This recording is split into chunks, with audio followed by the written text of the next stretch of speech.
नमस्कार, मेरा नाम सुसन्ना एक्का है और आज के इस वीडियो में मैं आपको बताने के लिए जा रही हूँ 3 ऐसी बातें जो आपको प्रार्थना करते समय आपको ध्यान रखना ज़रूरी है। आपका जो प्रार्थना का जो लेवल है, जो स्तर है, वो ऊपर की ओर बढ़ेगा और आप ज़्यादा समय आप प्रार्थना में बिता पाएंगे। लेकिन उसके लिए 3 बातों को आपको ध्यान में रखना ज़रूरी है और जब आप इस वीडियो को पूरा एंड तक देखेंगे आपको सच्चाई पता चल जाएगा और एक सही तरीका भी पता चलेगा प्रार्थना करने का, क्योंकि सिर्फ प्रार्थना करने से नहीं होता है। अगर आपका तरीका गलत होगा तो फिर कोई फ़ायदा नहीं है। तो अगर आप मेरे चैनल पर पहली बार आए हैं तो चैनल को ज़रूर सब्सक्राइब करिएगा, ऑल नोटिफिकेशंस भी ऑन कर लीजिएगा और मुझे कॉमेंट करके बताएं कि आप इस वीडियो को किस जगह से देख रहे हैं। चलिए इस वीडियो को शुरू करते हैं।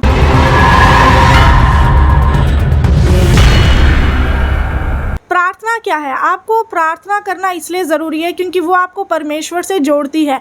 शैतान हर दिन कोशिश करेगा कि आप प्रार्थना ना करें, क्योंकि शैतान को भी पता है कि जब आप परमेश्वर के पास चले जाएंगे और उनसे प्रार्थना करेंगे, उनको पुकारेंगे, तो आपके ऊपर जो भी परेशानियां हैं, जो आपको दबा करके रखी है, जो आप करना चाह रहे हैं परमेश्वर के कामों को, वो आप करने लग जाएंगे। शैतान को ये बात पता है और इसीलिए वो आपको रोकता है, क्योंकि आपको भी पता होगा जब आप कोई गलत काम करते हैं या बुरे काम को करने के लिए आगे बढ़ते हैं, उसमें कोई भी आपको नहीं रोकेगा, ना शैतान रोकेगा, ना आपके आसपास के लोग कोई रुकावट डालेंगे, क्योंकि शैतान को पता है कि जिस रास्ते पर आप चल रहे हैं वो गलत है, जो काम आप कर रहे हैं, जिस तरीके से आप प्रार्थना करें वो गलत है, तो आपको कभी नहीं रोकेगा। इसलिए आपके जीवन में कोई रुकावट नहीं आएगी। लेकिन रुकावट कब आती है? जब आप सही काम करते हैं, जब आप परमेश्वर के कामों को सच्चाई से, ईमानदारी से, खराई से करते हैं, पवित्रताई में चलते हुए, तब शैतान को डर लगने लग जाता है, शैतान भी घबराता है और उसको आपसे बिल्कुल नफरत होने लग जाता है और तब जाकर के शैतान और ज़्यादा रुकावट डालता है।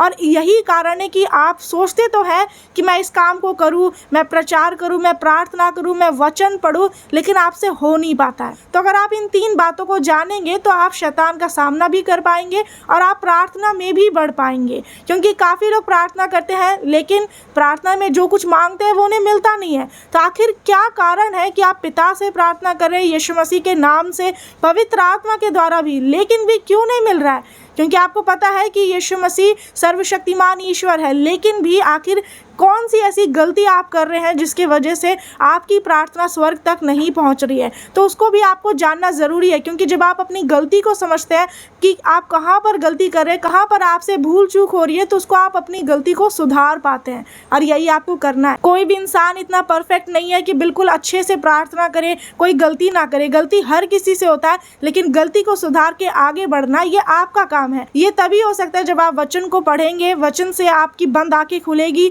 और आप सच्चाई को जानेंगे। फिर आपको पता चल जाएगा क्या करना है और क्या नहीं करना है। काफ़ी सारे लोग आप में से ऐसे होंगे जो प्रार्थना में ज़्यादा समय बिताना तो चाहते हैं लेकिन नहीं बिता पाते, 5 मिनट भी सही से प्रार्थना नहीं कर पाते हैं। क्यों? क्योंकि इतना नींद आता है, इतने शरीर में ऐसे दर्द होते हैं, आप बिल्कुल अपना मन लगा ही नहीं पाते हैं परमेश्वर की तरफ।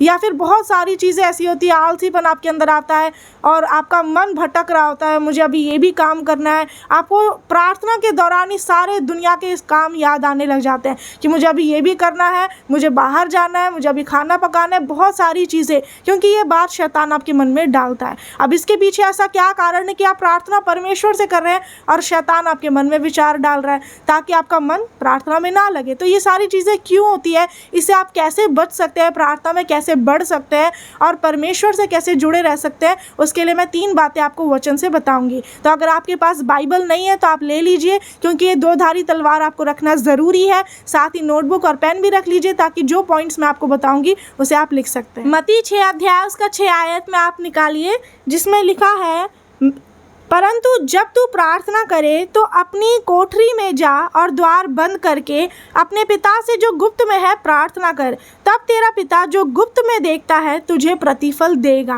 आमीन। इसका मतलब क्या है कि यहाँ पर आपको इसी एक वचन से, जो कि एक ही आयत है, इसी में आपको बहुत सारी बातें जानने को मिल जाएंगी। इसी में से 3 पॉइंट्स मैं आपको बताऊंगी।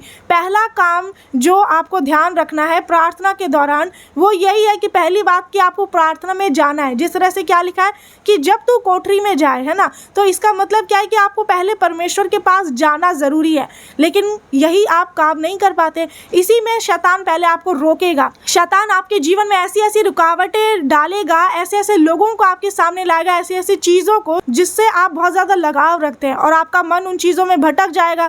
तो जब आपका मन संसार की चीज़ों में, दुनियावी चीज़ों में भटक जाता है, तो आपका मन कैसे करेगा कि आप प्रार्थना करें। और फिर जब आप ऐसे लोगों से बातें करने लग जाते हैं, उठना बैठना और फ़ोन चलाना, वो सारी चीज़ें करने लग जाते हैं जो आपको परमेश्वर से दूर करती है, तो आपका मन तो दूर ही है, साथ ही आपका मुंह भी प्रार्थना में नहीं खुलेगा, क्योंकि शैतान ऐसा रोकेगा कि आप परमेश्वर के पास जाए ही नहीं। तो इसीलिए आपको समझना है, शैतान प्रार्थना करने से किस तरह रोकता है कि वो पहले आपको जाने ही नहीं देगा। आपके पास ऐसे ऐसे काम आ जाएंगे, आपको लगेगा कि मुझे आज नौकरी में जाना है, मुझे पढ़ाई करना है, मेरा एग्ज़ाम चल रहा है, और ये सारी चीज़ों में आप इतना ज़्यादा टेंशन में चले जाते हैं, कई बार डिप्रेशन में चले जाते हैं अपने प्रॉब्लम्स को लेकर के, कि आप परमेश्वर के पास जाना भूल जाते हैं और आपके पास समय ही नहीं मिल पाता है। आप सारी चीज़ों को कर लेते हैं, पूरे दिन में जो 24 घंटा होता है उसमें आप सारा काम करेंगे, बिल्कुल अपना शेड्यूल बनाकर चलते हैं कि मुझे आज ये करना है, लेकिन जो काम आपको परमेश्वर के पास जाकर करना है वो काम आप नहीं कर पाते हैं, कारण शैतान रोक देता है। तो सबसे पहले आपको समझना है कि शैतान आपको किस चीज़ से रोकेगा कि आप परमेश्वर के पास ना जाए। लेकिन अगर आपको मौका मिले, परमेश्वर आपको समय दे, तो चाहे आप किसी भी जगह पर आप हैं, चाहे बिस्तर पर हैं, चाहे आप रास्ते में चल रहे हैं, खाना पका रहे हैं, उसी वक्त आप प्रार्थना करें, उसी वक्त आप परमेश्वर को पुकारें। लेकिन आपको क्या करना है? परमेश्वर को पुकारना है। लेकिन अब यहाँ पर कुछ और भी आपको करना ज़रूरी है। आप प्रार्थना हर तरीके से, हर वक्त, कभी भी कर सकते हैं। इसमें कोई ऐसा बाइबल में ऐसा स्पेसिफिक डेट और टाइम नहीं लिखा हुआ है कि आप इस दिन प्रार्थना करें, इस समय करें। कुछ समय बताए गए हैं, लेकिन आप प्रार्थना को किसी भी वक्त कर सकते हैं, खाते वक्त, चलते वक्त, कभी भी किसी भी वक्त कर सकते हैं। इसके लिए कोई ऐसा नहीं बताया गया है एक स्पेसिफिक टाइम। लेकिन जो प्रार्थना अभी मैं बताने के लिए जा रही हूँ वो एक ऐसी प्रार्थना है जिसमें कि आपको परमेश्वर के पास जाना ही पड़ेगा उनकी उपस्थिति में। वरना ऐसे तो लोग भी बोल सकते हैं कि मैं हर दिन परमेश्वर से प्रार्थना करता हूँ 24 घंटे। तो वो कैसे प्रार्थना करते हैं? अपना जो भी काम कर रहे हैं उसमें परमेश्वर को याद करते हैं, थोड़ा मोड़ा प्रार्थना कर लेते हैं। वो अच्छी बात है कि आप जो भी काम कर रहे हैं वो परमेश्वर के लिए कर रहे हैं, और हर काम जो भी आप कर रहे हैं उससे परमेश्वर की महिमा हो रही है, उससे परमेश्वर को महिमा मिल रही है। लेकिन आपको परमेश्वर की जो उपस्थिति है, जो पवित्र स्थान है जहाँ पर आप प्रार्थना करने के लिए जाएंगे, वहाँ पर आपको जाना ज़रूरी है। क्योंकि जब आप एक ऐसी जगह पर जाते हैं जहाँ पर कोई आपको नहीं देख रहा और प्रार्थना करते हैं, तो वो प्रार्थना परमेश्वर तक पहुँचती है। क्योंकि उस वक्त, यही दूसरा पॉइंट अब मैं आपको बताने के लिए जा रही हूँ। पहला आपने समझ लिया कि क्या ध्यान रखना है कि पहले आपको परमेश्वर के पास जाना ही है। जाना इसलिए ज़रूरी है क्योंकि परमेश्वर के पवित्र स्थान में सामर्थ और शोभा है। आप जैसे ही परमेश्वर के पास जाएंगे, परमेश्वर आपको अपनी शक्ति, अपने सामर्थ से भर देंगे, अपने भरपूर आनंद से आपको भर देंगे, क्योंकि परमेश्वर के निकट आनंद की भरपूरी है। आपके मन में कितना भी तकलीफ होगा, आपके मन में कितना भी बोझ होगा, कितनी भी चिंता होगी, लेकिन जब आप परमेश्वर के पास जाते हैं आपका सारा बोझ हल्का हो जाएगा। क्यों? क्योंकि परमेश्वर के पास जाने से ही वो एक ऐसी शांति, एक ऐसा आनंद मिलता है जो आपको किसी और इंसान या किसी चीज़ का इस्तेमाल करने से नहीं मिल सकता है। तो आपको समझना है, इसीलिए आपको परमेश्वर के पास पहले तो जाना है। अब आगे जो वचन में लिखा है उससे हम दूसरा पॉइंट को समझेंगे कि दूसरा बात कौन सा है जो आपको ध्यान में रखना है। द्वार बंद करके अपने पिता से जो गुप्त में है प्रार्थना कर। वचन में क्या लिखा हुआ है कि अपने पिता से जो गुप्त में है प्रार्थना कर। द्वार बंद करके मतलब दरवाज़ा बंद करके प्रार्थना करना है। अब काफ़ी लोग का प्रॉब्लम ये होता है कि वो, उनका अच्छा घर ऐसा नहीं होता कि 2-3 कमरा हो तो अपना कमरा में पर्सनली जाकर प्रार्थना करें। तो ऐसा कई लोगों के साथ नहीं हो पाता है। तो अब उनका कहना है कि अब हम कैसे प्रार्थना करें गुप्त में, क्योंकि सब लोग तो हमें देखेंगे। तो गुप्त में का मतलब यह है कि जब आप ऐसे समय प्रार्थना करें जब आपको कोई नहीं देख रहा है, जब सब अपने काम में व्यस्त है, कोई आपको देख ही नहीं रहा है, किसी की भी नज़र आपके ऊपर नहीं है, तब आप प्रार्थना करें। जब आप परमेश्वर के पास जाते हैं, कोई आपको देख रहा होता है, जब आप प्रार्थना करते हैं तब आपको लगता है कि वो तो मुझे देख रहा है। या फिर आप जैसे कुछ लोग जो होते हैं वो सड़क पर रास्ते में खड़े होकर के प्रार्थना करते हैं, जो कुछ भी है। तो ये सारे काम हमें नहीं करने हैं, क्योंकि जो भी आप काम करें धर्म का, वो दिखाने के लिए नहीं होना चाहिए कि आप दिखाने के लिए प्रार्थना करें फॉर्मेलिटी के तौर पर, कि लोग आपको देख रहे हैं कि आप 1 घंटा कर रहे हैं, 2 घंटा, 3 घंटा प्रार्थना करें। ये सही तरीका नहीं है। तो आपको सीक्रेटली प्रार्थना करना है, गुप्त में, जब आपको कोई ना देखे। ज़रूरी नहीं कि आप उसके लिए एक दरवाज़ा बंद करें। जब आपको कोई ना देखे, किसी को भी ना पता हो कि आप प्रार्थना कर रहे हैं, किसी को भी ना पता हो कि जब आप उपवास कर रहे हैं, जब आप किसी को दान दे रहे हैं, परमेश्वर के लिए दान दे रहे हैं, तो वो किसी को भी नहीं पता होना चाहिए। और जो चीज़ गुप्त में की जाती है तो उसका प्रतिफल परमेश्वर आपको ज़रूर देते हैं। आमीन। इसलिए आपको समझना है कि जब आप प्रार्थना करते हैं, तो अगर आप सचमुच चाहते हैं कि परमेश्वर मेरी प्रार्थनाओं का उत्तर दे, जो मैं मांग रहा हूँ मुझे मिले, तो आपको सीक्रेटली मांगना है, आपको गुप्त में मांगना है। क्योंकि दिखा करके, दिखावा वाला प्रार्थना तो पूरी दुनिया करती है कि वो मुझे देख रहा था, मैं अच्छा प्रार्थना करूँगा, अच्छे शब्द का इस्तेमाल करूँगा, लेकिन वो शब्द इंसानों को अच्छा लगेगा कि इसने कितना अच्छा प्रार्थना किया, लेकिन वो शब्द परमेश्वर तक नहीं पहुँच पाएगा, वो प्रार्थना परमेश्वर तक नहीं पहुँच पाएगी। क्योंकि एक सच्ची प्रार्थना में शब्द नहीं देखे जाते कि आप किस तरह से बोल रहे हैं, कितना अच्छा शब्द बोल रहे हैं, कौन सा क्या बातें बोल रहे हैं, ये नहीं, बल्कि ये देखा जाता है कि आपका मन कहाँ पर है। तो यही तो बात है कि जब आप अकेले में रहते हैं, जब आपके आसपास कोई नहीं होता, आप गुप्त में प्रार्थना करते हैं, तो जब कोई नहीं देखता है तब आपको मन लगाना होता है परमेश्वर की तरफ। आमीन। तो ये दूसरा काम आपने जान लिया, पहला कि आपको परमेश्वर के पास जाना ही है उनकी उपस्थिति में, और दूसरा कि आपको प्रार्थना गुप्त में करना है, दिखावे के लिए नहीं। आमीन। तो आगे जिस तरह से वचन में लिखा है कि तब तेरा पिता जो गुप्त में देखता है तुझे प्रतिफल देगा।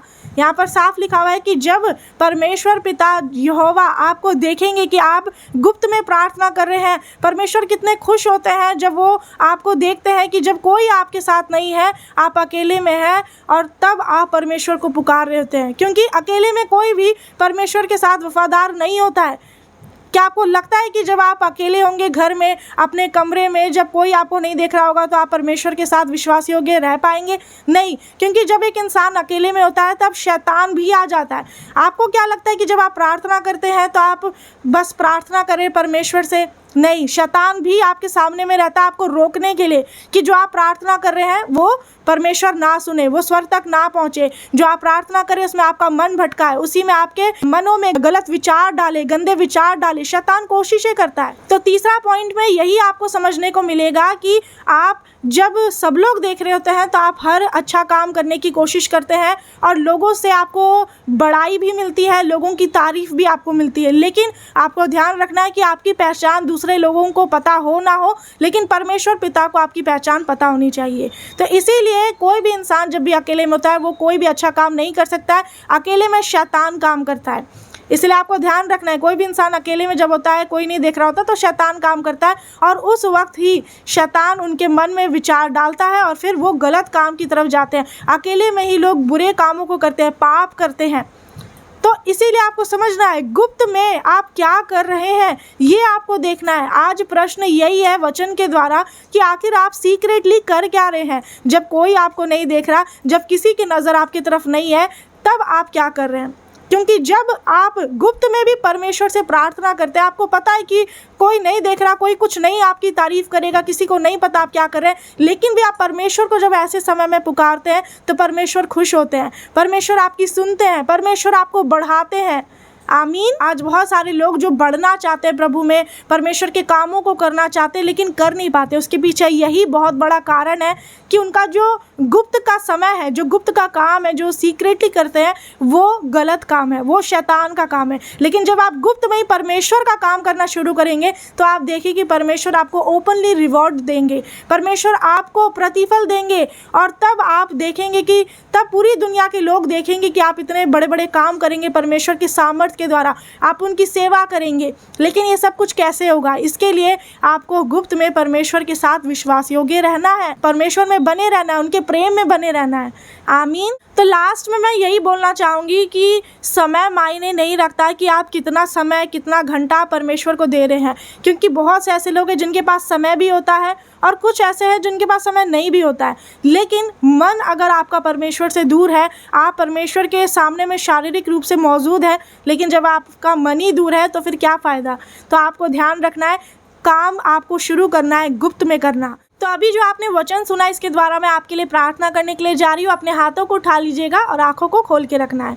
हालेलुया। सर्वशक्तिमान पिता परमेश्वर, मैं प्रार्थना करती हूँ ये भाई बहन के लिए पिता, इनसे जो भी गुनाह हुए हैं पिता, अब तक जो भी इन्होंने जाने अनजाने में आपके विरोध में जाकर के पाप किया है पिता, आपकी व्यवस्था के विरोध में जाकर पाप किया, इनके हर गुनाह क्षमा होने पाए पिता। पवित्र आत्मा इनके जीवन में कार्य करे और जो भी इन्होंने वचन को विश्वास से सुना है पिता, उसके द्वारा आप इनके जीवन में अद्भुत रीति से कार्य करे पिता परमेश्वर। इनका मन जो शैतान भटका देता है व्यर्थ चीजों में पिता, इनका मन जो प्रार्थना में लगता नहीं है, नींद आता है, आलसीपन, दर्द, परेशानी, जो कुछ भी इनका मन को दूर करता है, जो शैतान इनके मन को भटकाता है, भरमाता है, उस मन भटकाने वाली आत्मा को प्रभु यीशु के लहू से बांध देती हूँ। हे पिता परमेश्वर, आज के बाद से वो उत्तम आत्मा इन्हें मिले जो दानियल के अंदर थी पिता परमेश्वर, ताकि इनका जीवन एक प्रार्थना का जीवन हो और जो भी इनके जीवन में शैतानी रुकावटें हैं, शैतानी कार्य है, जो भी दुष्ट आत्मा का अटैक है, जो इन्हें प्रार्थना करने नहीं दे रहा है, जो प्रार्थना में बढ़ने नहीं दे रहा है, वो सारी शैतानी शक्तियों को मैं आग लगा देती हूँ, आग लगा देती हूँ, जला देती हूँ, अंधा कर देती हूँ, यहोवा की आग से जलाकर भस्म कर देती हूँ। जल जाए यीशु नासरी के नाम में। दूर हट शैतान, तेरा कोई अधिकार ये भाई और बहन के शरीर में नहीं है। हे परम पिता परमेश्वर, इनका मन आपकी ओर लगे पिता, इनका मन आपके वश में होने पाए, इनका मन आपके लिए व्याकुल होने पाए पिता। आप इन्हें अपना अनुग्रह दे ताकि आप में बढ़ पाए पिता और प्रार्थना में मजबूती से रहे पिता परमेश्वर। इनका जीवन प्रार्थना का जीवन हो और आपकी इच्छा इनके जीवन में पूरी होने पाए। जो वचन का बीज इनके अंदर बोया है उसे शैतान चुराने ना पाए पिता। हालेलुया। यीशु मसीह के सामर्थी नाम से विनती मांगती हूँ। आमीन आमीन आमीन। तो अब आप मुझे कमेंट करके बताएं कि आप गुप्त में क्या कर रहे हैं, आप छुपकर किस तरह के काम कर रहे हैं, पाप या प्रार्थना। मुझे ज़रूर कमेंट करके बताइएगा। और एक और चीज़ मैं आपको लास्ट में बता देना चाहती हूँ, अगर आप जो इस वीडियो को देख रहे हैं आप बिल्कुल नए हैं, आपको प्रार्थना करना नहीं आता है, किस तरह से बोलना है करना है, तो आपको वीडियो का यहाँ पर लिंक दिख जाएगा। इस वीडियो पर आप क्लिक करें और इस वीडियो को आप देख सकते हैं ताकि आप सीखें कि प्रार्थना करने का क्या तरीका है, क्या शब्द आपको प्रार्थना में बोलना बहुत ज़रूरी है। तो इस वीडियो को आप ज़रूर देखिएगा और इस वीडियो को शेयर कर दीजिए ताकि परमेश्वर का वचन पूरी दुनिया में फैल सके। God bless you all. नमस्कार।